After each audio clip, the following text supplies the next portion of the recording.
Well, I want to welcome everybody to today's Code Ninjas conference call. My name is Marty Flanagan. I'm the Vice President of Franchising with Code Ninjas. And I host these calls every week, or almost every week. I had to take last week off due to travel to the UK and as we open up out there. But I host these calls every week that I'm here back in my office.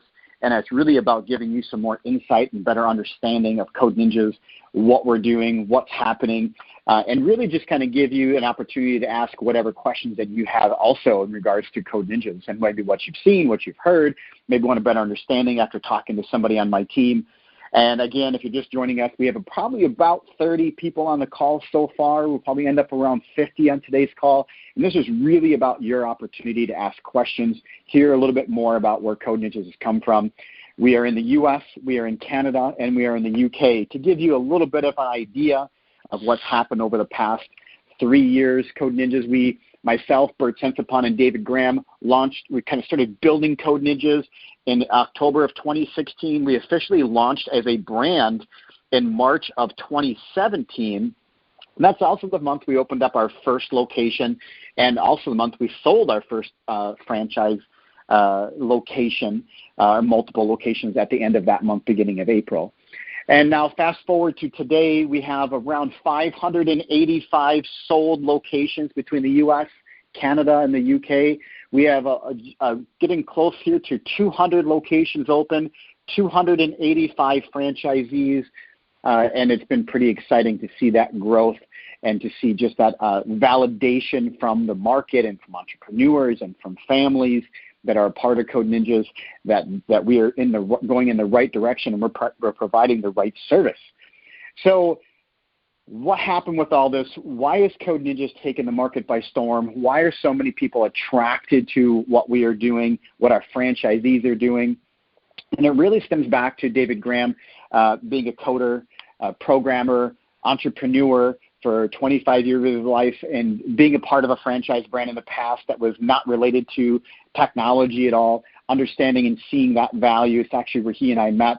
And then he went on and started his own school that taught adults how to code, so a vocational school that he had started for adults, where people would come in for 9 to 13 weeks, and they would be inside, and they would have this classroom and go to vocation and be a coder, a programmer, and go off into this new career. And he had that school for about 4.5 years. That operated in 18 different cities. So he had that was obviously doing very well. And then that got purchased, and that company is now part of WazU, which is at Wozniak University. And but during that time, he was asked on a regular basis from so many individuals about what it is, about the younger generation. What do we have out there for the younger generation to learn these core skills and concepts? And as a father of 2 boys himself, he continued to do research on the market and look around, and that continued to come up. And then finally, he came to a place where he said, as he was sitting in his son's karate school, looking up at the belt system, and he said, you can teach coding that way. And from that point forward, it was always under development. Code Ninjas was born at that time in his brain, the curriculum, the roadmap going forward, and then it just continued to develop as we continue to bring on franchisees, as we continue to bring on talented in-office individuals, team members. The Code Ninjas model continued to develop into more of what it is in today, and we're excited to see what it can turn into in the years to come. And why do we become a franchise versus a corporate-run entity? Franchising, really, we believe that the franchisee can deliver that exceptional experience in their market more than a corporate entity could do it. They know your market. You can engage into your community more. You know your customers when they're coming in, and it really gives you an opportunity to build off that experience and build into the experience of your Code Ninjas and build that culture. Delivering an exceptional experience is the number one responsibility. The teaching and coaching the Code Ninjas curriculum is number 2, and which we'll talk a little bit about the curriculum as well. So becoming a franchise, we knew that's what we needed to do from the beginning. So from day one, we were building our infrastructure. We were building our support structure. We were building our compliance, our operational support, our preferred vendor network. We were building out our office, our team members, building the job descriptions. And our goal for year one with Code Ninjas, we were like, if we can have 30 secured territories, bring on just 30 Code Ninjas, 30 individuals to take that step with us, this is going to be a huge success. And at the end of that first year, we were at 220 locations sold. So it was crazy how fast it grew. But we were ready for it as well, with having those job descriptions, having those positions, having that infrastructure in place to just plug the right people in, allowed us to grow, to support our franchisees. We have internal support net mechanisms where franchisee to franchisee support with our internal collaboration tools that we give. We have obviously individuals that are dedicated to different aspects of support. We have our Code Ninja University. We have new franchisee training. We have conference calls. We have newsletters. We have constant communication that goes out along with our yearly conferences, which we call NinjaCon, where everybody gets together.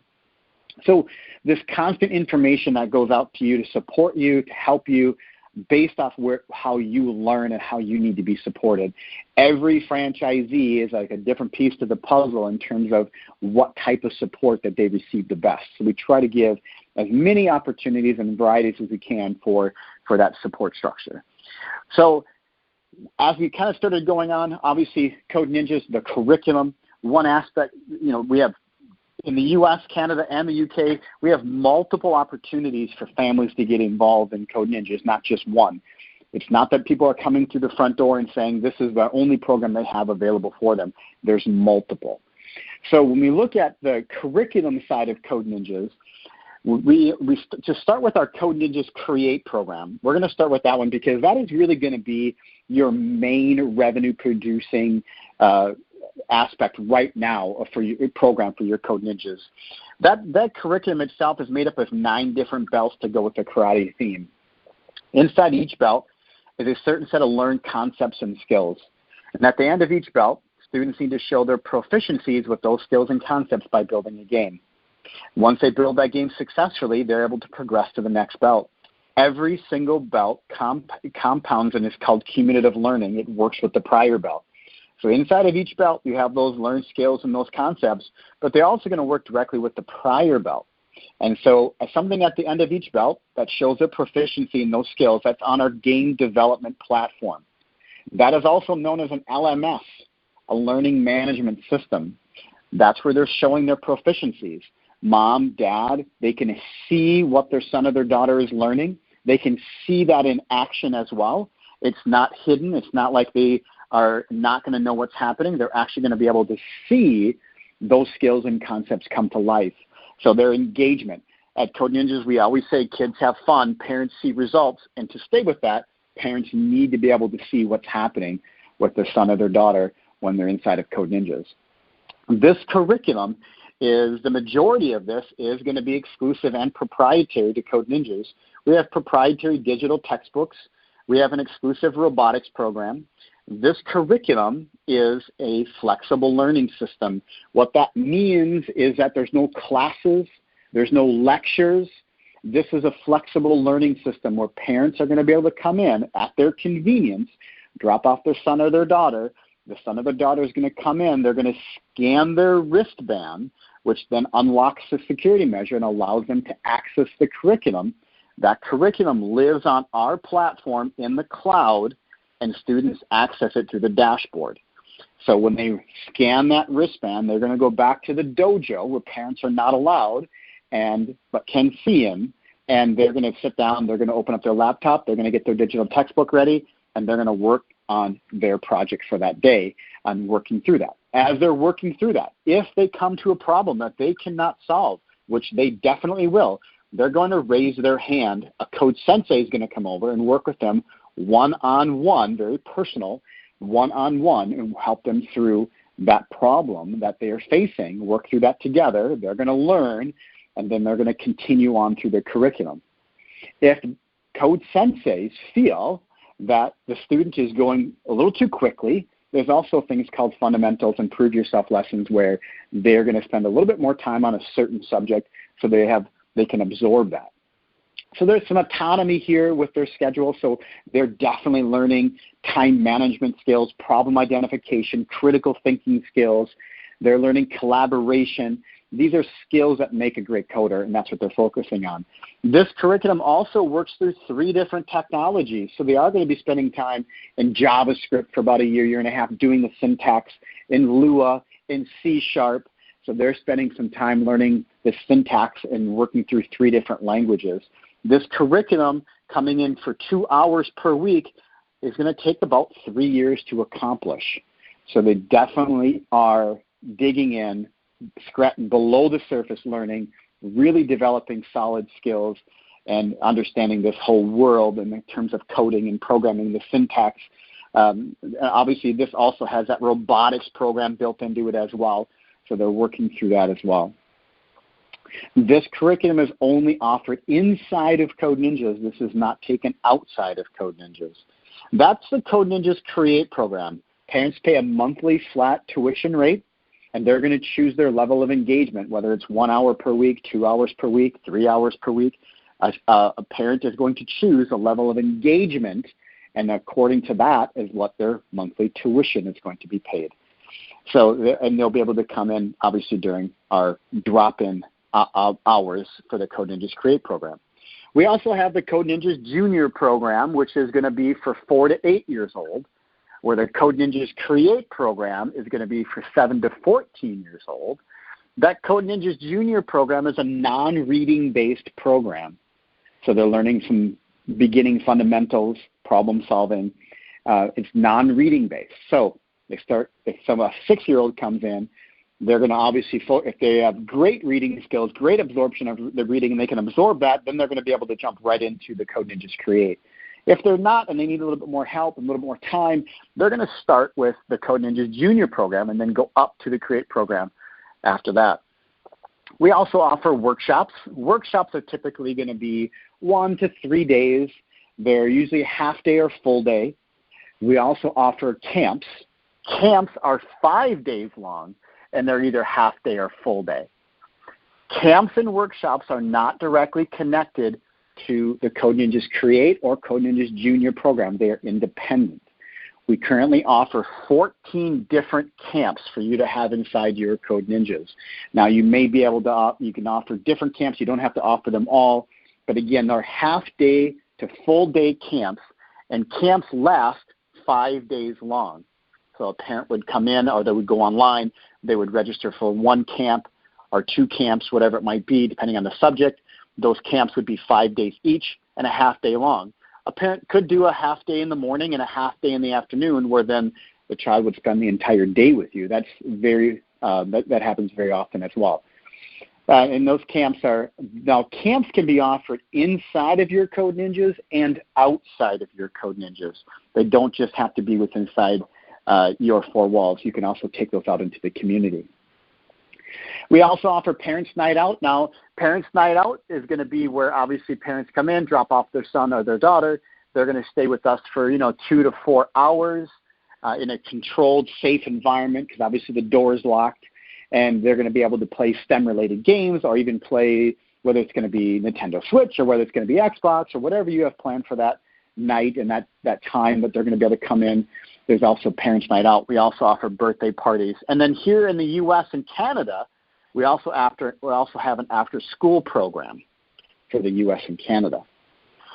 So that gives you a little bit of insight on the different aspects of the Code Ninjas curriculum and the opportunity. So when a family comes in, our job is to ask them and talk with them and find out what level of engagement are they at, and to evaluate their son or their daughter to find out where they begin, and to be able to start to and have them engage in the Code Ninjas curriculum. And everything that we do is managed through one system, so you're not having to pull up multiple systems all over the place. So this gives you a little bit of an idea. If you've listened to these calls in the past, you know that this is how they go. That first 15 minutes is pretty simple. The first 15 minutes is me just giving you this overview, and then I open it up to questions. And now the questions-wise, just so you're aware, I have tons of caffeine in my system. And if you've listened to these calls in the past, you know that I get a little worked up, so I get excited to be able to answer questions. It's really your time to be able to ask any question you have. If I can legally answer it, I will answer it. The UK has a different, we've made adjustments to the UK model because it's a different market. We've made adjustments to the Canadian model because it's a different market than the US. So if you have specific questions, obviously being here from and developing each country, I can answer all those questions for you. If legally I can answer them over the phone, I do. Otherwise, we have to set up a one-on-one call, which we can easily do that as well.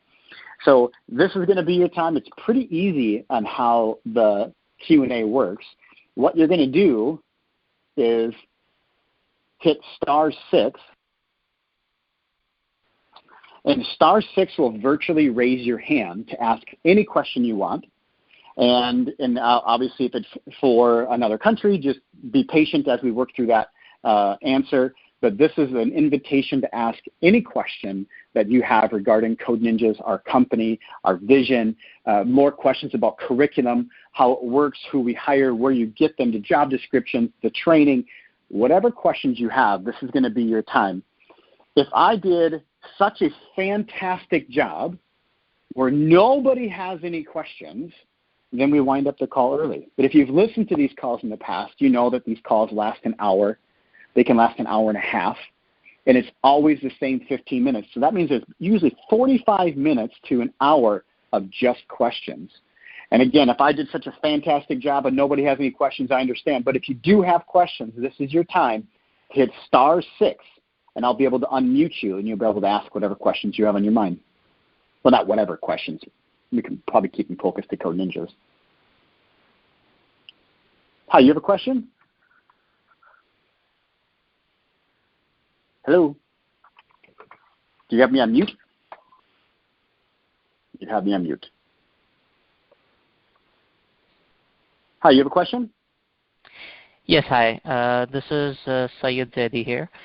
I'm based out of Canada, basically Greater Toronto area.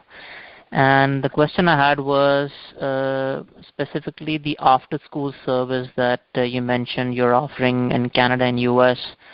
Does that also include pickup facility from the school? And the reason why I'm asking is that because I have two daughters, and they are currently enrolled in this Taekwondo program where they are being picked up from their school, and then they take them to the facility where they go through their program, and then later on I pick them up. And their time is up to 6 p.m.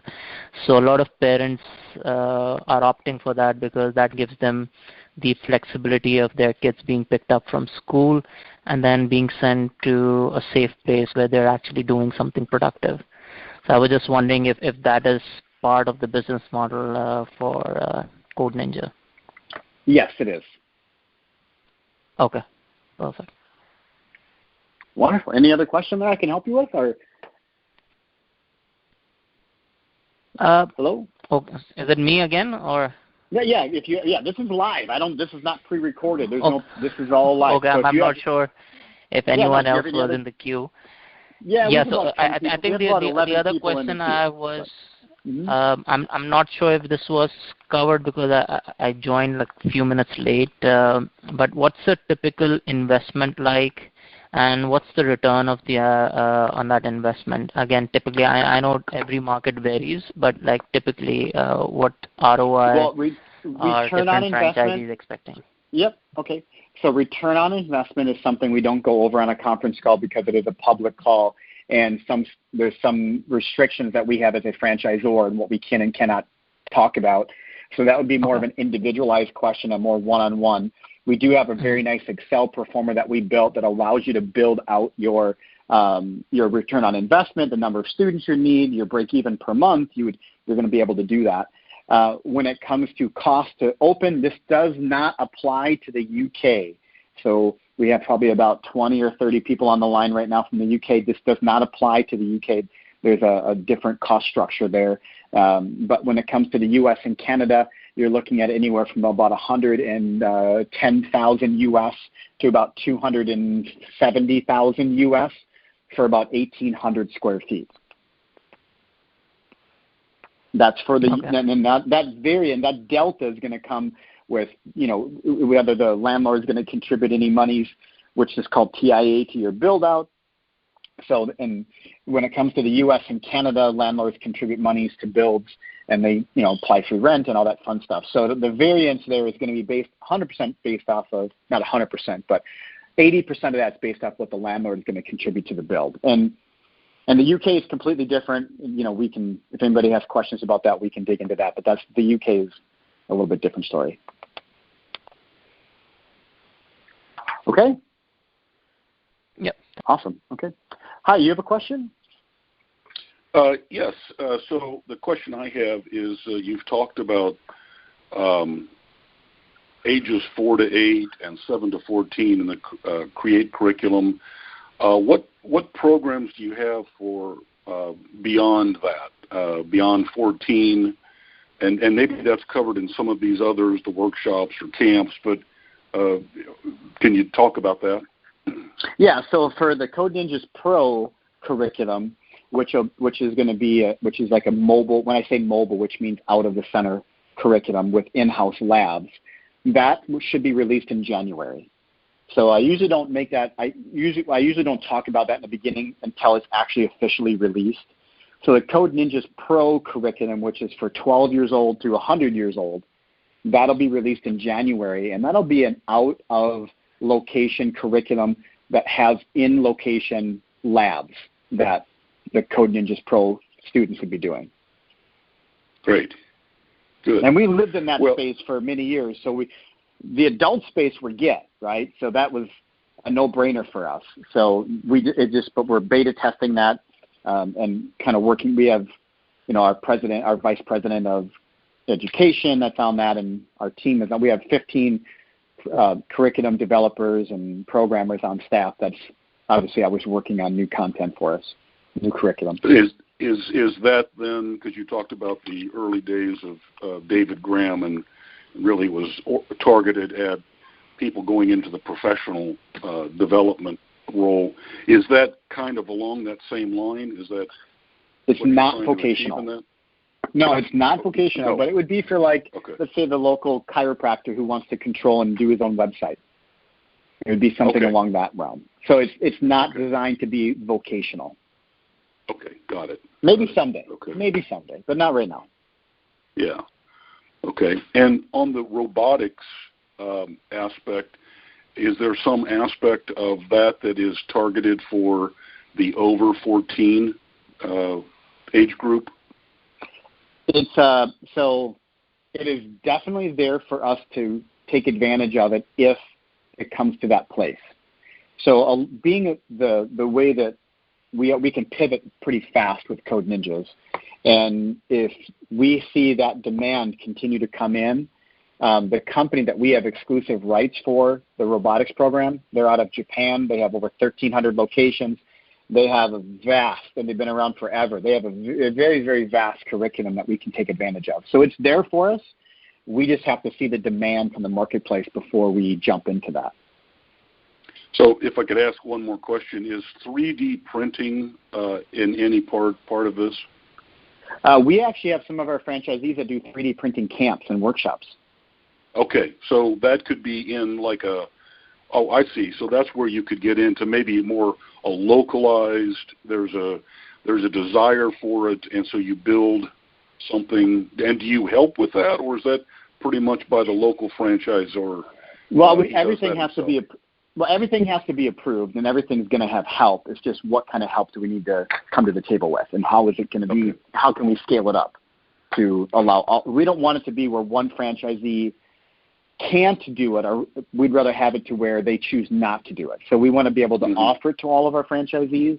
And then, like with our camps, we have 14 different camps. It doesn't mean that you're going to overwhelm a guy like me with a kid, with a daughter that says, here's 14 camps. Like, how do I even know where to go? Right? That's too many. So you don't have to do all of those camps. You do the ones that you feel are going to apply to the best of your community, maybe ones that are going to be used the most, or have the highest rating throughout the other locations for popularity. Got it. Can I ask one more question? Please, yeah, please do. how are territories or locations? How is there?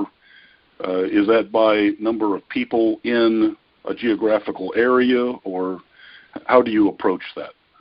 That's a great question. So when you look at territories, there's internal and external matrices that are used, and it's a multi-leveled filtration system. So when we first look at a territory, we look at the number of children in our age range, and we look at income. Those are the two things we start with. And the size of your territory will be based off of those numbers to start.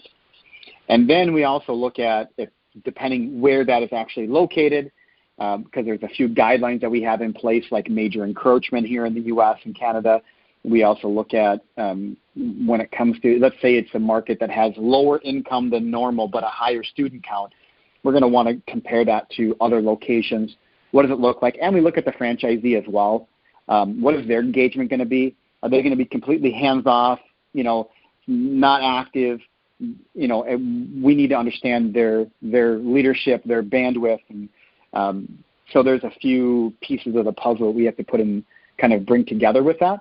But as I said, we use those internal and external matrices to really find out if that is that a viable market. We turn down markets. We turn down leases. We turn down franchisees. We're not in a desperate place where everybody, just because they give us money, they can become a franchisee.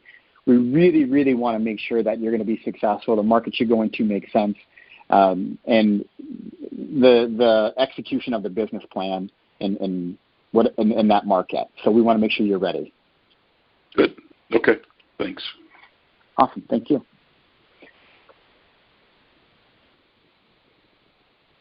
Hi, you have a question? Yeah, my name is Harish, and I'm based out of Dallas. I have 3 questions. If I can ask all together, I can, or I can ask one by one. Whatever is easiest for you. Okay, wonderful. So my question is, first question is, how do you compare with iCode? Because I also see that, iCode trains some of the gaming aspects apart from the coding, the pure coding from a Java or C++. So how do you differentiate Code Ninja there? That's number one. Number 2 is, does the kids get any GPS credits for their college when they get in? That's my second question. Third question, how does the technology leaders in corporates get involved in some of the Code Ninja's activities? Okay, so just to start with the iCode comparison or any other competition, I don't really need to just nail it down to one. I would say that when it comes to whenever you look at competition, you have to go what's going to be best for you. There's obviously Code Ninjas by the numbers has dominated the marketplace, but it doesn't mean that it's still right for you. So I would just encourage you to obviously dig right in and to look at all of your options, look at what they offer, how they offer it, come to our Discovery Day, go to their Discovery Day, look through on what makes sense for you. You could be the biggest and the best, but still not be a right fit. It's got to be the right fit. Do you match up with our business acumen? Do we match up with yours? Do you feel comfortable and confident with the support structure, the leadership structure, and who's in place?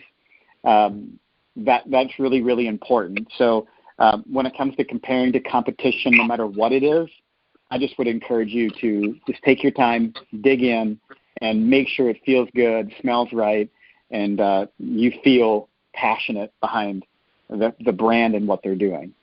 Because passion is going to be your fuel in the morning when you don't want to get up and you don't want to do it, or you're frustrated. That passion as an entrepreneur is going to push you through those times. So I would say just make sure you take your time and team up with the right brand for you. When it comes to credits and courses, unfortunately, coding doesn't have a credit for college yet that we've seen. So we would love to be active in that, but unfortunately right now, when you look at a coding skill, they don't line that up with any kind of credited education skill or credit for for college. Unfortunately, there's just nothing there yet. As soon as there's a credited curriculum, I would want to really know what that looks like for a credited curriculum and why and who did it, and what that means for college. But right now, currently, there's not even an LMS in the market today besides ours. So right now, coding doesn't even have an LMS system besides what Code Ninja offers. So I don't know when that's going to happen, if it's ever going to happen. But if it does, I hope they look to Code Ninjas, being that we're the largest in the world, with more, approaching 200 locations open, and more kids have passed through our program in 3 years than has passed through some of these other companies in 10 years. So I hope they look to Code Ninjas to build something like that.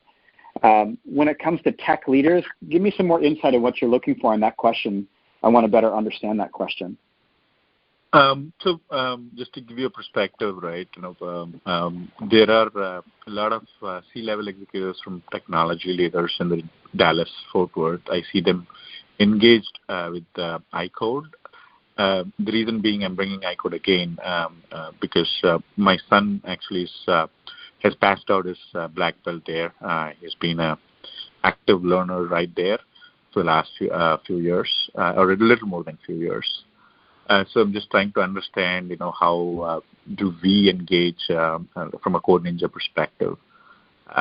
You're talking, so that's the majority of our franchisees. The majority of our franchisees are coders, programmers, executives, have doctors, software engineers, PhDs.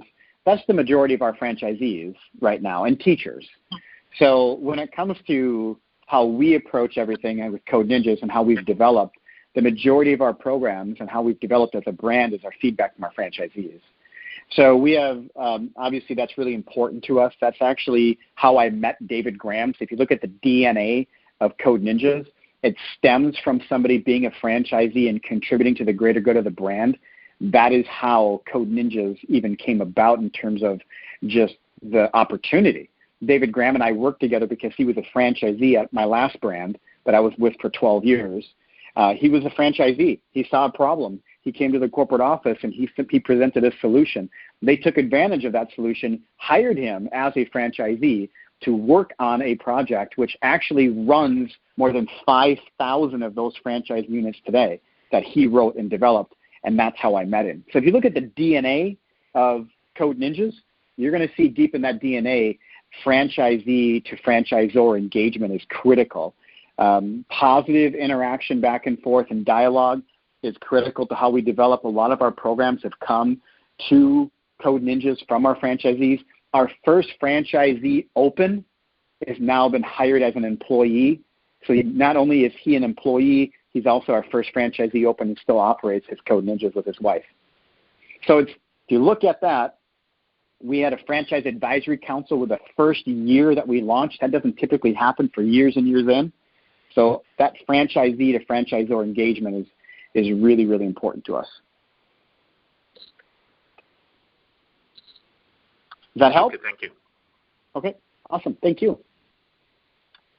Hi, you have a question? Hi, this is Felix. How are you doing? I'm doing well, Felix. Excellent. Thank you very much for all this great information. So I've been following you for a while, and I've been working with Jeff Thames on it, on opening a center. So I have a few questions here. Okay. The first question is, can you give a brief explanation of the coding platform? And you mentioned that it's Lua, C#, and I have a question now. How come not Python? Why Lua? Why C#? And whether myself, I'm a developer, I'm a software engineer. Will I be able to add to this program, for example, and also teach some Python, which I, believe that's a great language to teach young kids. So and I have a question for you. Two more questions. Let's start with your first one, which is great. So your first one. So do you believe a great coder and a great programmer is a language or a skill set?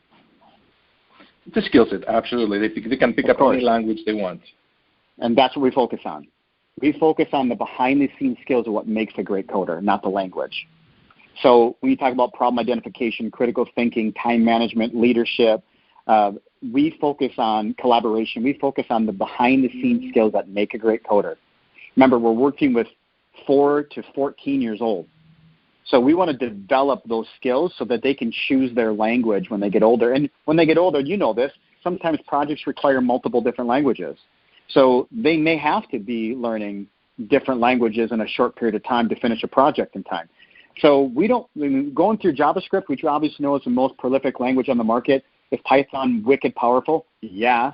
Can we do camps around Python and do different things? Sure we can. But we first need to make sure that our core curriculum that we have is teaching the behind-the-scenes skill set that make a great coder. That's why we focus on JavaScript, Lua, JavaScript for about a year, year and a half, Lua for about a year, and C# for about a year. And they're using C# on a very powerful platform, so they're not just out there, they're able to take these skills with them. And when they take these skills with them, if they want to go out and learn a different language, they're going to be able to do that much, much faster than somebody just learning it for the first time, typically learning it for the first time. Great, understood. Can you briefly describe the platform? Is this some GUI based coding? There's what is this game that they develop? Well, it's not just one game. They're actually doing. Okay. Yeah, they're not just doing one game. And usually when it comes to deeper technology platform questions, I usually leave that for my actual technology team. And when we have Discovery Days, when you're there at Discovery Day, we actually have an entire presentation that lasts with a Q&A attached to it that's all about the curriculum. We built everything ourselves. We built everything ourselves, by the way. So this is built by Code Ninjas for Code Ninjas.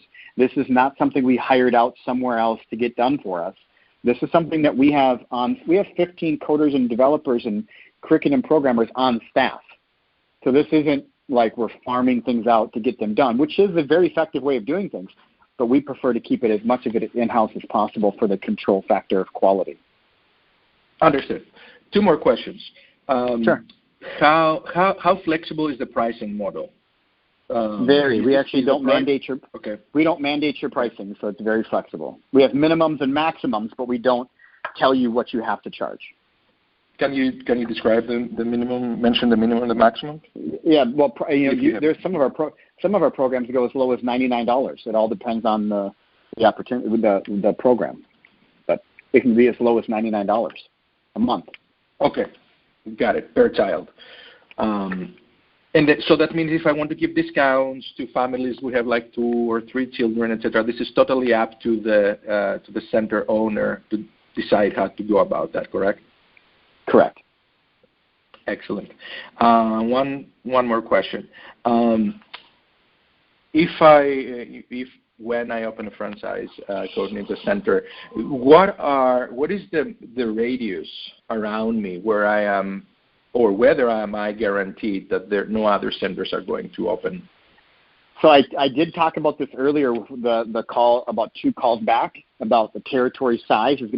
We talk about that we have guidelines, and then we have internal and external matrices. It's going to start with the income in that market and the number of students in our age range. So that's where it's going to start. Then we look at where are the locations, where are possible other locations. So we take a few different pieces of this into play when it comes to approving a market. It's not just about it being available. It also has to be considered viable. So there's a few pieces of that we work with. So. But when I'm planning, during the planning of opening a center, when I talk to the franchise contact, will they put the numbers together for me in your internal matrix model? Yes, of course, we have to. Oh, yeah. Okay. Yeah, I mean, Jeff Thames and I have known each other for 15 years. We've worked together for a lot, and we've built Code Ninjas, and the development side, he and I, since the beginning. I think I brought him on about 6 months after I started, and I brought him on because he and I have a great working relationship. We know the same thing. So you're working with the right person. So I can attest that he is an incredible resource. And the final question, I promise. Typically, how many people do you need to operate in a center? Because when I was looking at the spreadsheet, there are the senseis. There is someone called... you have a center director. You have a center director. The director. Full-time. Okay. You have a full-time center director.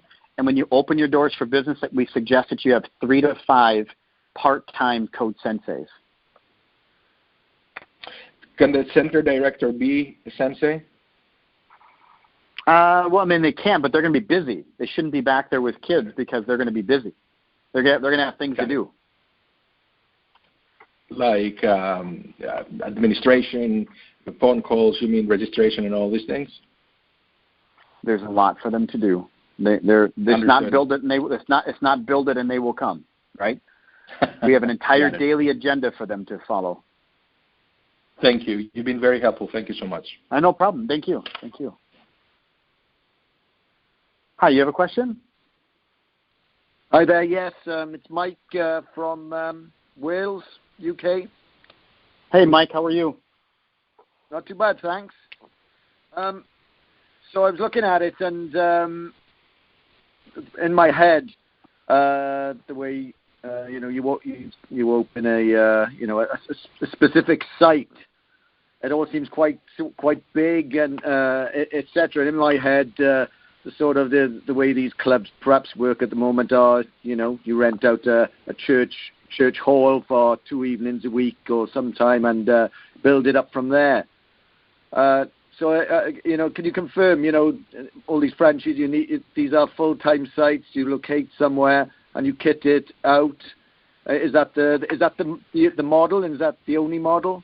That is the only model. And remember, in the UK, we made adjustments to what the size and build requirement is going to be, because the UK is obviously a different market than the US and Canada. Real estate is not as available there with size, with space, with shape. So we've had to make some adjustments. But yes, I mean, you have to have a dedicated space. You cannot operate out of a church or a grocery store or a shared space somewhere. It has to be a standalone business. Now, it doesn't have to be a standalone building, but it does have to operate as a Code Ninjas. It can't be done out of a school. And you have usage issues to deal with that as well. So there's some pieces there where, D1 access versus A2. We're considered A2 in UK, not D1. So you would have some restrictions there as well.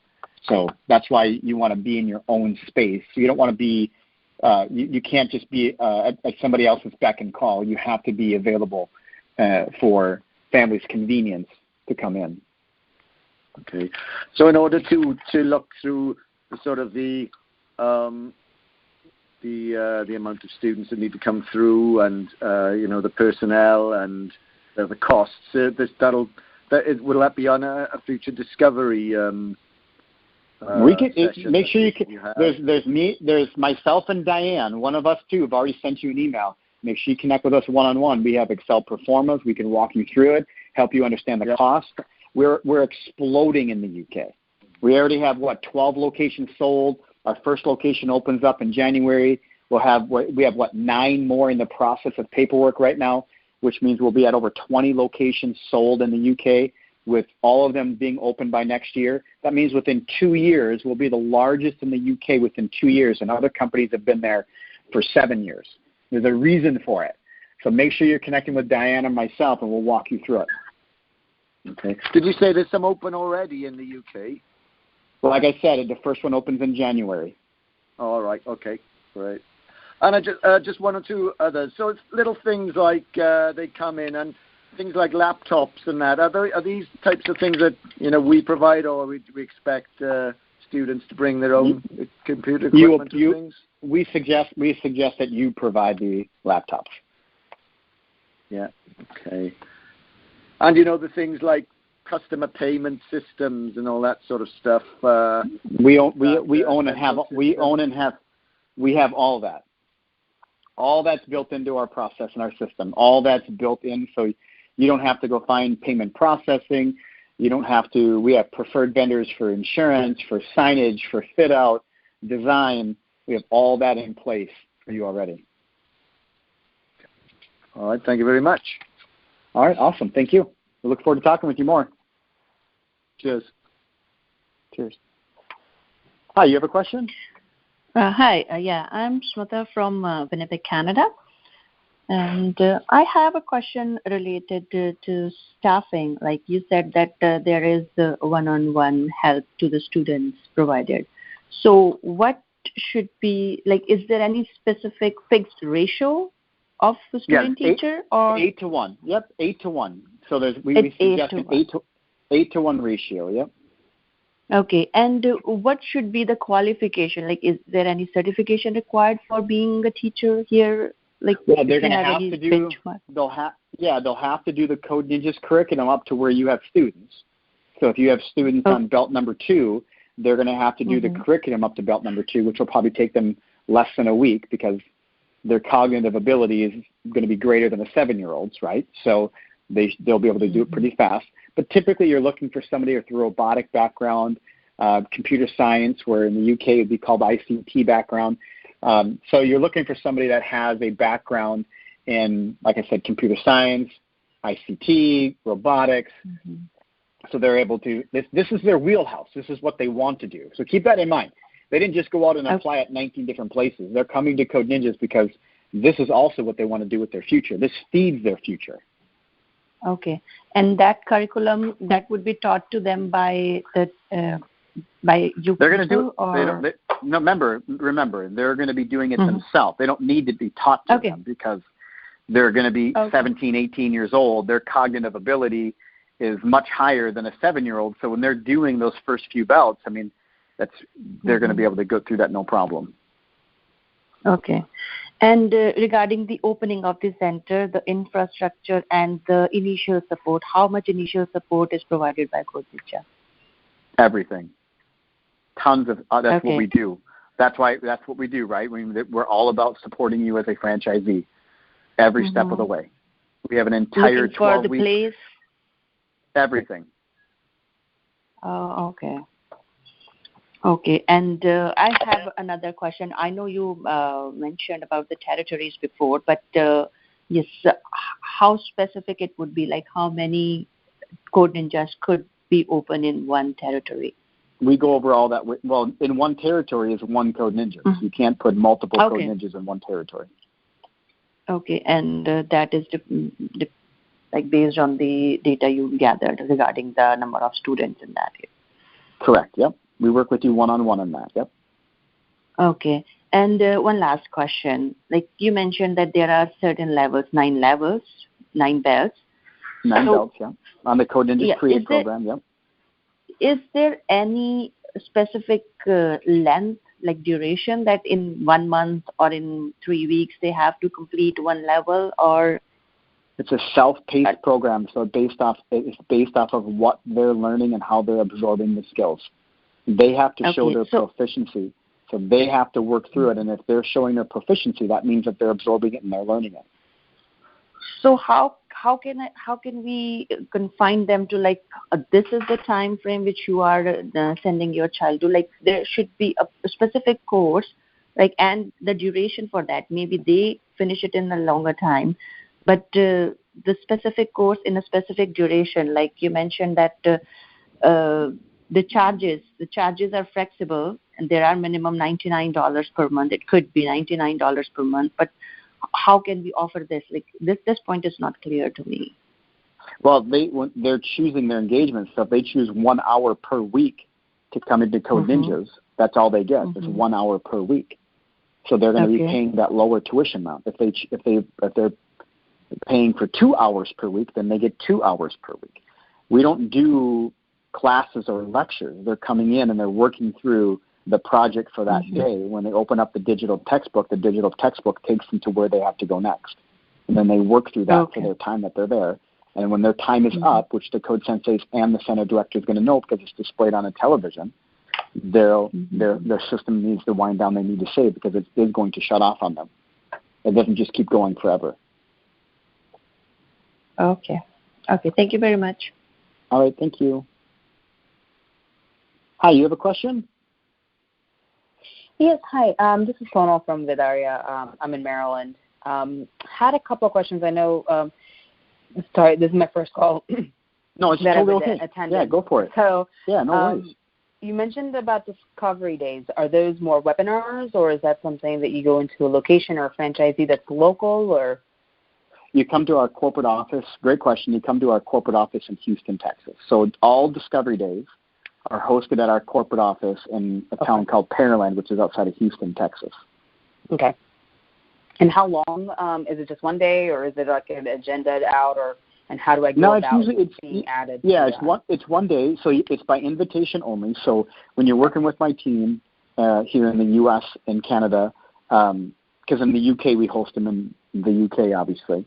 Right. When you're working with my team then qualifies you to be sure everything is in place for you to come, and then you're invited. Once you're invited, you register. And so when you're at Discovery Day, you're there with people that have been invited, not somebody who just kind of walking up the street saw us last week online. They've actually gone through a qualifying process. So you're there spending time with people that have done work and not taking up time on the simpler sides of some of the questions like, hey, what's a franchise, right? We don't want to have that there. We want to be able to dig into Code Ninjas. Everything throughout the day is structured through an agenda, and each segment of the part of that agenda has a Q&A attached to it. We do a site visit. We have a working lunch. We do one-on-ones, and my entire team is there with you. Okay, thank you. That was helpful. And I know you also had mentioned, as far as from like camp perspectives, I had a couple of questions regarding, either summer camps or after-school camps. And when you mentioned out of location, what does that exactly mean? So you can go into a school. So if a school says, hey, can you come and teach a camp, you can go there and teach a camp in the school. Okay, and does that mean also that we can go to summer camps, I guess, because my kids go to a different camp outside of our area. And I know they actually do coding there, and it's a different company. But I can approach them and say, hey, we have this module and this, kind of present as long as it's in a school. As long as it's at a school, yes, it has to be at a school. It can't be like in, So Montessori. Somebody. So what about Montessori that are run out? Yeah, it's a school. Yeah, Montessori. Yeah. Okay. And then the other thing is from a camp perspective. I know you mentioned that we do have the half days. I know you can have an entire curriculum and you can plan it out. I've had my kids attend camps that are an entire day, and in some camps for like the second half, there's only so much we can do during a day. How is that balanced out? Is that built into the curriculum of like because you're doing constant activities? Yeah, because you're actually doing two different camps, so it won't be the same camp throughout the entire day. They're actually just two half-day camps combined. Awesome. So they get a completely different approach to the second half of the day, something completely different. Yeah, because I've had them attend some camps where it's like, well, you're just watching TV. I'm sorry, Yeah. So I just wanted to make sure we have that curriculum. It's a TV watching camp. Yeah, we don't do that. Yeah. The other thing I did, I don't know if you guys have it as far as, after school. I know my kids, when they go to certain camps after school, they do have like a check-in, check-out process where the parents actually get a notification when the kid actually makes it to the camp. Do you guys have any mechanism or anything in place now that parents are dropping? Well, parents are dropping their son or their daughter off at a camp. After school program is completely different because they're actually picking their son or their daughter up at school. So the Code Ninjas is going to the school and picking them up.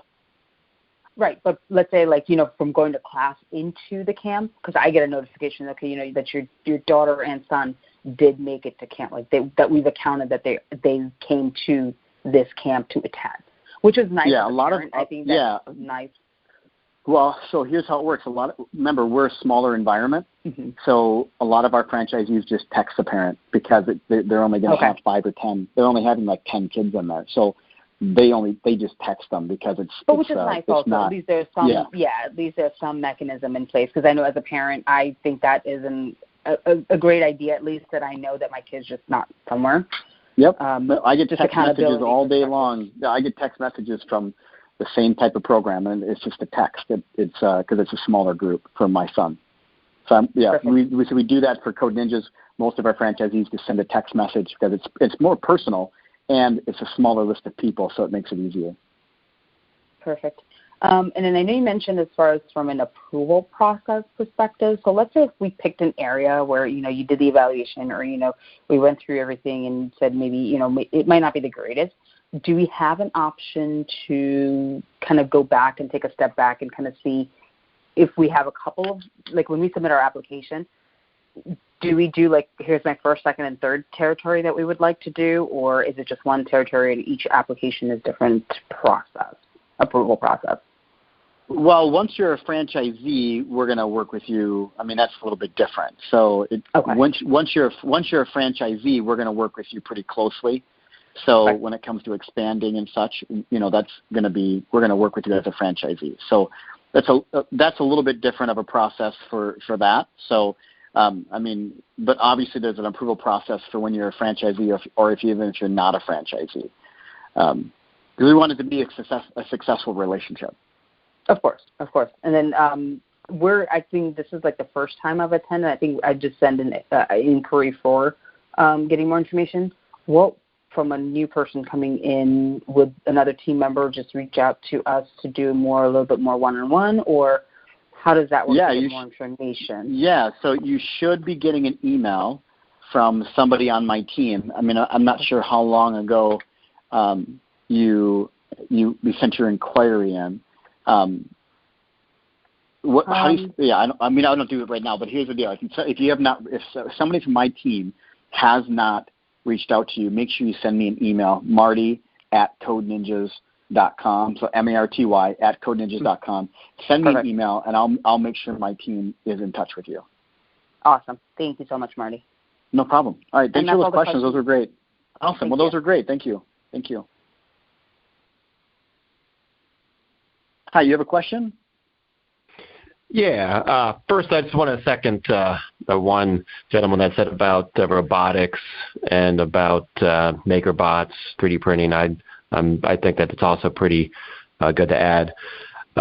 My main question is when you have like adults or grandparents that are sitting in there waiting to pick up their son or daughter that are taking the classes, is there something for them to do? And I don't mean like the pro classes that may be happening for to age 100, maybe just basic Word, basic Excel, or some kind of classes for them to take instead of just sitting there.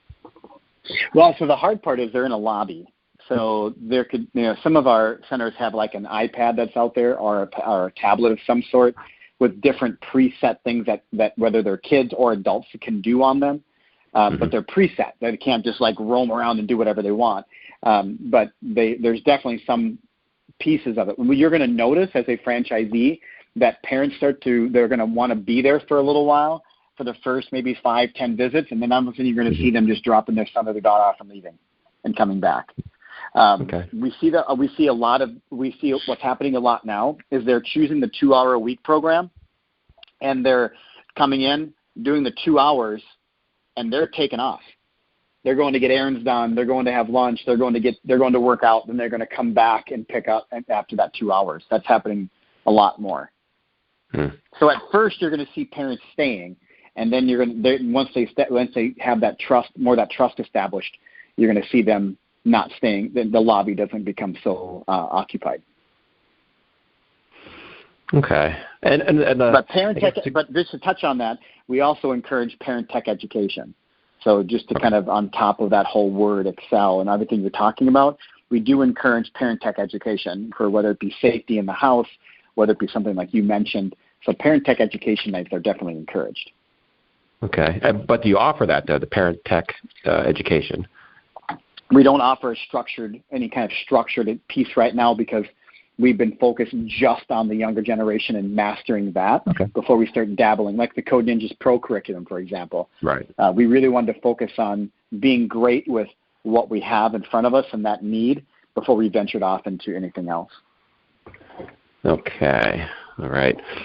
And also to go along with that robotics 3D printing thing is like the whole hacker community that's getting really popular, even just like classes on smart home or anything like that. So things like, or when the parent who maybe does want to stay there, stuff like that may kind of help them, and also additional cash flow when they're just sitting there instead. Well, you think in most counties in the U.S., most county sheriffs in the U.S. have an actual they have a cyber department, and they actually come to different locations, and they actually have an entire cyber presentation for cyber protection for parents to understand, whether it be trending apps that could be scary for their son or their daughter to be on, or whether it's going to be just internal network safety for their home.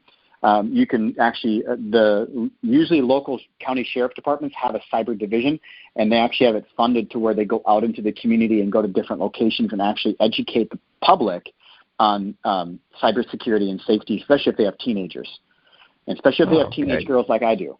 So that's very helpful. Okay. So it'll be good to offer sessions like that within the center. Yeah, for sure. Okay, makes sense. All right, that's all I have. Thank you. Awesome, thank you.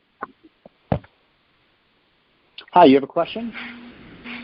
Hi, this is Shankar here from Massachusetts. Are you able to hear me?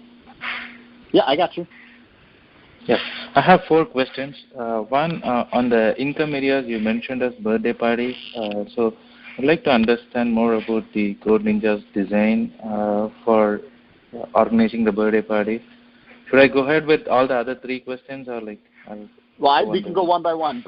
When you talk about the birthday parties and digging into what that is, that's more of a one-on-one conversation because it's really open-ended. I mean, do we have agendas? Do we have ideas for you? Sure we do. Am I going to get into those details? I'm sorry, I'm not. I don't give away all the details. But just so you're aware, we have agendas, we have details of what you can do during birthday parties, for sure. Okay, makes sense. Yeah, I'll try to set up a one-to-one meeting and then understand that. And the next question is about the average percentage of journey of kids from enrollment to completion for the bills. I think you mentioned 8 bills or 12 bills? We have 9 bills. You have mentioned 9 bills. So I just wanted to understand the journey of kids from enrollment of build 1 to build 8, percentage of kids that complete all the 9 bills, or percentage of kids completes 1 or 2 bills. Will we get some information about it? Well, here's what I will tell you. I'm not going to go into that in specific, but I can tell you that we average an 8% month-over-month attrition. So we keep the vast majority of our students month-over-month. So when it comes to, you look at attrition, month-over-month attrition is how many students we keep on an ongoing basis. We have a very, very low attrition number at 8%. So I was talking to a franchisee yesterday who's at 5%. So that's crazy. But system-wide is about 8% average. Perfect. Makes sense. So 8% is really good percentage. It's very low. Yes, outstanding. Yes. Yeah, that's great. So about the advertising scope, you mentioned, so I just wanted to understand what would be under the control of Code Ninjas, and what kind of franchise owner, what can be the scope of franchise owners from local advertising, marketing perspective? Remember, there's got to be brand consistency. There has to be curriculum consistency. So when it comes to control, the message has to be the same. We can't be giving different messages between different Code Ninjas. So we have very strong digital marketing strategies.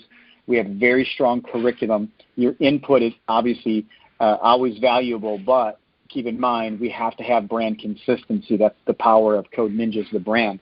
We want to give that brand consistency out there. Remember, this is a whole new thing. Right? This isn't come in and walk on my treadmill. This is a whole brand new thing. So we have to have that consistent message going out to the marketplace to educate those who don't understand the value of what Code Ninjas alone, but also the value of this skill set brings to the younger generation. So that message has to be consistent.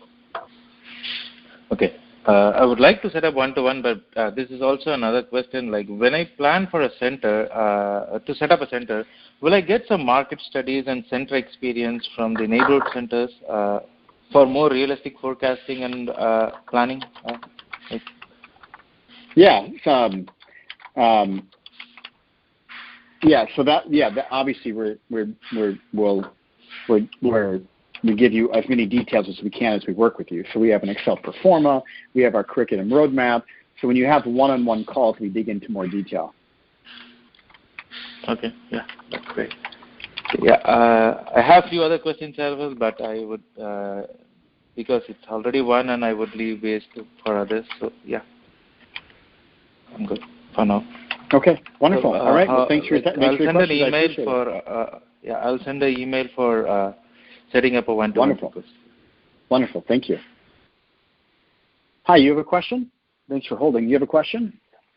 Hi there, it's Amar here from London. Just a quick question in terms of, you mentioned quite a bit about the differences between the US, Canada, and UK in terms of the location. What I'm interested in, where can I find out about what's available at the moment in terms of franchise? I'm interested in a certain area within London. That's one question there. And the second one is, I don't have a grasp at the moment in terms of what the level of investment is. You talked about the US and Canada investment roughly. But is that similar to the UK as well, or can you mention anything about that? It is not similar, and the UK is less. So let's make sure you email me, Marty, M-A-R-T-Y. Email me, and we'll dig in, and I can help you understand it. The UK is different. You have different planning. You have different fit-out expenses. You have different. There's not as much real estate available. There's all different sizes and shapes, so we have to be more flexible in the UK. It's not like in the US and Canada, there's so much real estate, so much available, but when you go to the UK, it's not the same. So we've adjusted our market. I have a team that's based in the UK, 20 years of commercial real estate, 10 years of franchising experience as an executive. I have team over there with a corporate office, and we can definitely help you understand what's available and how it looks in the UK.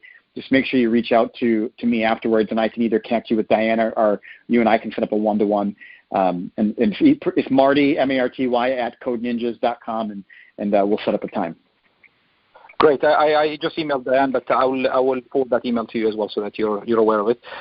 Final question from my side, just so I understand it.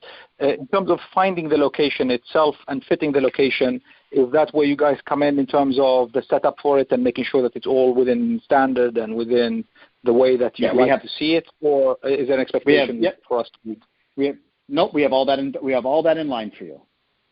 Excellent. Super. Thank you so much. Awesome. Thank you. Hi, you have a question?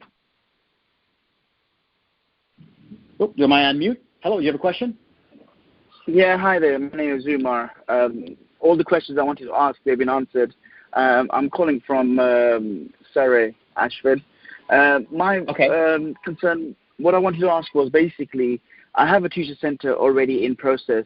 Is it possible to sort of have combine this with another tuition center that's already in place? For example, two. Yeah, we can't. It has to be independent. I'm sorry. No, not in a sense. Like what I mean, I already have one running. So I purchase. Obviously, go through the franchise process. Yeah, go through the franchise process, and then if it all works out well, I would like to get Code Ninja franchise as well, and combine. I have two different sites within one area. I want to have two sites. Let's talk about that, because if you're independent versus a franchise, we can talk about that for sure. Okay, all right. Do you have? You're talking about there were 20 centers already in process. Is anyone opening anywhere close to Surrey, Ashford, or because I would prefer to be in that area? The first location is going to be open. The first couple will be like Penner, Watford, Enfield, Collindale, Croydon. Those will be a few of our first ones that open. Okay, that's fine. That's fine then. They're not in my territory, so I'm happy with that. Go ahead. How long is the process? How long does it take for the process to happen from start to finish? In the UK, it can happen today because you don't have the same laws as we do in the US and Canada. So the UK can be very, very fast. Okay, all right. And say, for example, how much of my money do I need to invest? Say, for example, if I can get a business loan, fair enough. But how much money of my money do I need to invest in a sense for you to sort of? Some organizations say you have to invest 50% of your own money before you can. We don't have any of those kind of requirements. So. Okay, that's great. All right, that's it for me. Thank you. Yep, use somebody else's pounds for sure. For sure. Okay, thank you, mate. Take care. Thank you. All right, yeah. Hi, you have a question? Hi, this is Trisha calling from Hawaii, and nice. Yes, I actually just moved from the Bay Area 2 years ago. Worked in tech there 20 years, so wanted to open up a Code Ninjas here. And I've been talking with the state, about after-school programs and how logistically we do this. I know you talked about camps and after-school programs, but it sounds like you cannot bring the proprietary curriculum on-site to a school. Is that correct? The camps and workshops you can, but that ongoing curriculum is inside your center only. Now, okay, that's great. Camps and workshops you can take into the school system, and that's what you would want to take in there. You wouldn't want to take the flexible learning system that longer, but you wouldn't want to take that in there because that would be now our 4 to 8 year old program that could be up for discussion based on what the school is looking for, because that's for 4 to 8 years old. So that would be based on what we could do with the school system. That one we'd have to talk about, especially in Hawaii. We want to make sure that we're going in the right direction there. Right. Also, so. Okay, that's great. Yeah, I think, there's Kimon and Sylvan here, but, very lean on coding. There really isn't any competition at this point in terms of coding schools for kids. I have family that lives in Maui, and they have nothing around them. There's nothing even close to them. Right, and coming from the Bay Area, it's just it actually shocked me when I was looking because I have 2 kids who've been taking coding since kindergarten. But I think your differentiator is actually that you have a skill set after taking all of these courses. It's not disconnected like what I've seen over the years. Given that, can you elaborate as well on after-school programs? I think you mentioned Code Ninjas would provide transportation to and from. Is that how it would work, or what are the? Yeah, you'd have to. For after-school programming, you would go there. You would pick up. So after-school programming, you would be very focused because your center is not 20,000 square feet and it's not going to be a chaotic environment and crazy. You'd be very focused on the age range. You'd be very focused on the school you were going to, and then how many students you'd want to have. So you'd want to make that a very laser beam focused program. And then as that grows, you could expand out from that. But in the beginning, you'd want to be very focused on what age ranges are you going to go for, what school are you going to try to be a part of, and then how many students would you want to be a part of that program.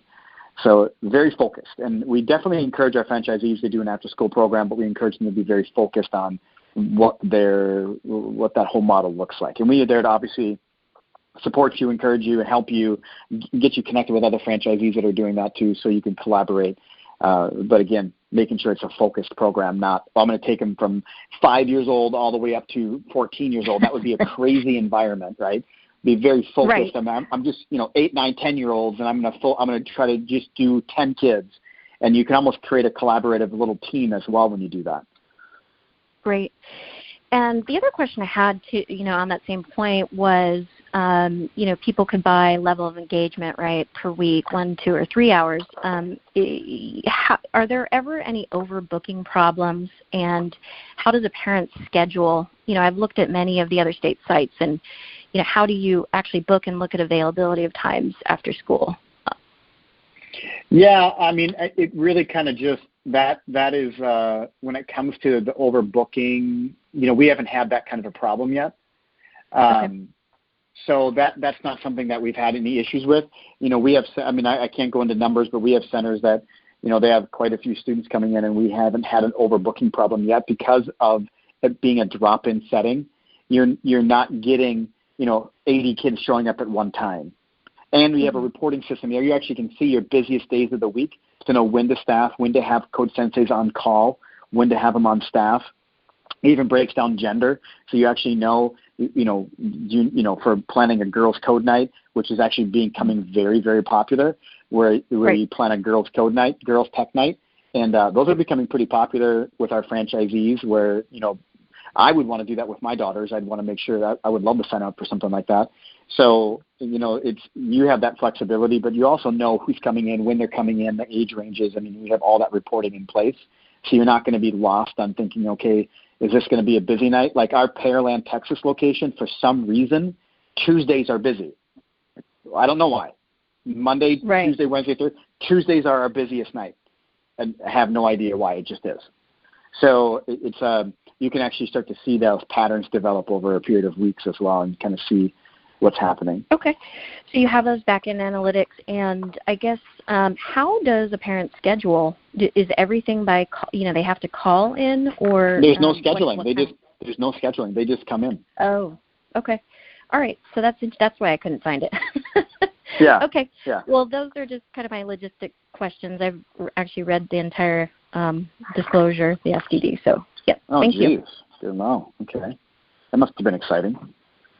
Yes. That's a lot of reading. But thank you. I appreciate your questions. Thank you. Hi, you have a question? No? Am I on mute? Do you have a question? Hi, you have a question?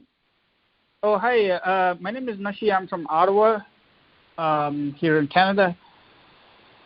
Sizing and scale Wonderful. is dependent on market parameters. In general, what is the average square footage expected in North American locations? Well, when it comes to what's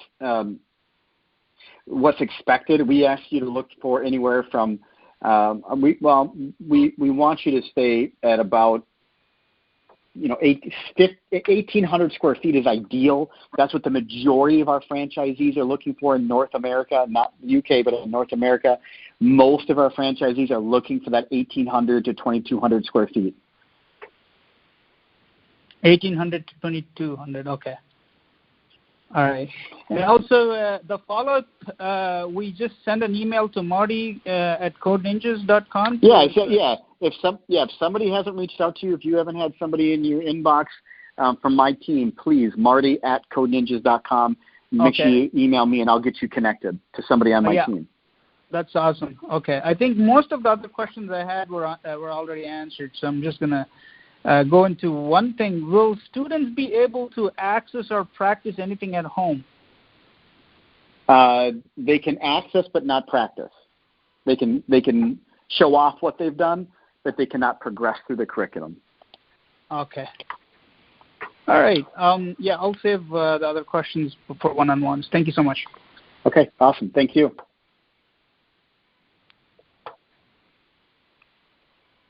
All right. Well, I want to thank everybody for joining today's code. Oh, got another question. Oh, wonderful. Awesome. Felix, you're back. Hi, this is Felix again. One last question. Did you guys frown upon to get us in touch with other franchisee owners in the area? Could we get some support in that respect? Oh, for sure. I mean, once you're in our process with us and you're going through the vetting process together, we definitely have a time where you connect with franchisees. And then after you're a franchisee, we have an entire platform that you use to connect with franchisees all over the world. Because my question was that if there is already one Code Ninjas that there is in the city, if I got in contact with these franchisees, I could get possibly the same architect or the same construction company that has already done it, and that could be beneficial, for me, because that company already knows what needs to be done. Collaboration is king. That's what we want. Excellent. And one more question, since I have you on the phone. You mentioned earlier that this drop-in center, which to my mind makes it very difficult to plan.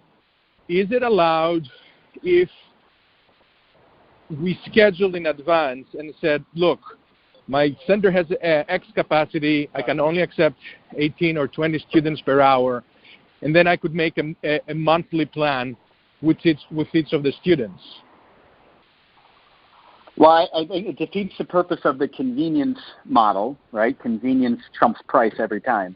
So when you look at the convenience of what we do, we haven't had that problem yet with any of our franchisees. I mean, if we get to that stage where this becomes accredited curriculum or it becomes a requirement, we're definitely going to have to work through those things. But as it sits right now, you don't have that rush of kids coming in where you're having 30, 40, 50 kids come in. The most I think we've had at one of our locations at one time coming in at once was in one 60-minute timeline, we had, I think, 25. Now, we've also had it in some of our centers where they've done 90 hours in 90 hours of the drop-in curriculum with students, and I think like a 48 period. That's insane, crazy to think that many students came through in 48 hours, and they didn't have an overcrowding issue. Right. So because the peak time is after school, obviously, right? Okay. Well, believe it or not necessarily. It all depends what market you're in. Because remember, you can choose your hours of operation. So if you want to be open from 3 to 7, you can. If you want to be open from 3 to 9, you can. So I think it kind of depends upon what your community is looking for.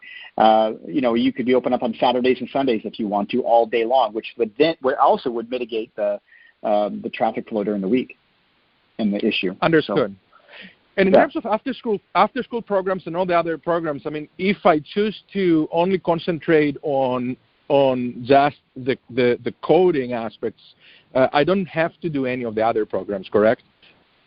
The after school program, none of them are required. The Code Ninjas Create program is required. You're crazy not to do camps and workshops.